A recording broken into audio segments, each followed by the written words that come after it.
What's going on, guys? Today we're talking about even 5 more ways to measure your success.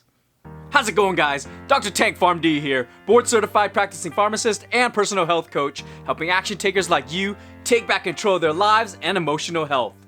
And although I am a practicing medicine specialist, I'm not your specialist. So if you have any questions regarding your condition, please see your doctor. Let's get into it. If you haven't caught my first 2 videos on measuring success, click here. Not sure where yet. So why is measuring your success important? Well, sometimes we get caught in the day-to-day things and we only see the failures on a day-to-day basis. We don't stop and look back on the successes we've had all through these years. Here are 5 more ways you can measure your success. The number 1 way you can measure your success is the quality of life you're experiencing. Quality of life is very important, especially when you're nearing the end of your life. You want to make sure you're healthy, active, fit of mind and body. Otherwise, you don't know what's going on in your life and you're only surviving. You're not living your life. You're only living through a shell or barely experiencing life. This is important to have a good quality of life so you maintain your body and your health. The problem with this one is that some people prioritize their health over everything else, and they don't make time for the important things in life. Yes, health is important, but it's also important to balance it out. So to measure your success, you want to make sure that you have a good quality of life until you reach the end of it, and don't sacrifice everything just for your health. The second thing you want to do to measure your success is to think about your regrets. Regrets are a very delicate thing though. There are a few types of them too. One type of regret is the regret that you have from not doing things in life. I see this with a lot of elderly patients near the end of their lives. They have a list of regrets that they didn't do in life, and therefore they didn't experience life the way they wanted. You don't want this to be you. However, you don't want to have regrets of doing things that are dangerous or hazardous to your health. Yes, there are things that are slightly dangerous, but there are security protocols for it. But there are things that are dangerous and shouldn't be done. For example, you don't want to swim up to a shark outside a cage waving red meat around. This is high danger territory, and it could be life-threatening.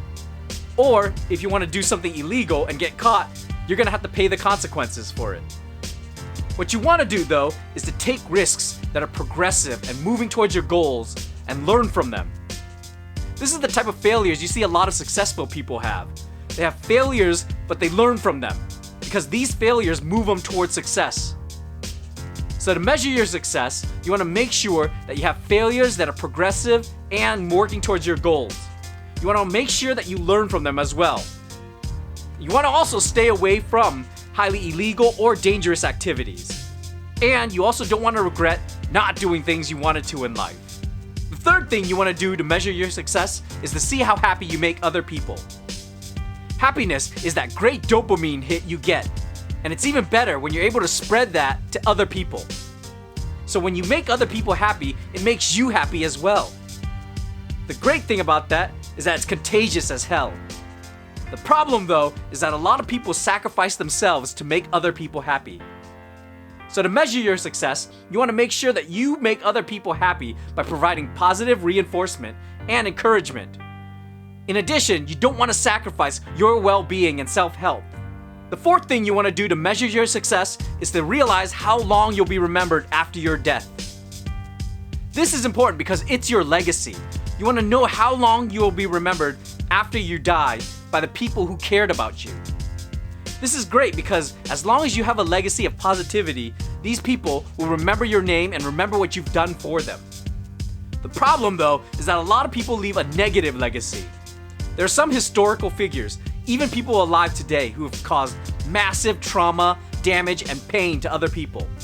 They've left a legacy, but it's been very negative, and you don't want this to be you. You want to provide a positive, long-lasting legacy to be remembered long after you're gone. The fifth thing you want to do to measure your success is to see how far you have advanced humanity. We all want the world to be a better place to live for ourselves and our descendants. We have to advance humanity by making progress towards it. The problem is that some people think they're advancing humanity by forcing other people to do things against their will. You want to make sure you make progress in peace and with the help and will of others, instead of forcing people to do things that you want them to do. Controlling of people isn't the ultimate goal of life. It's to make the world better in our way. The ultimate goal is to be remembered for the positive changes we've made in our life.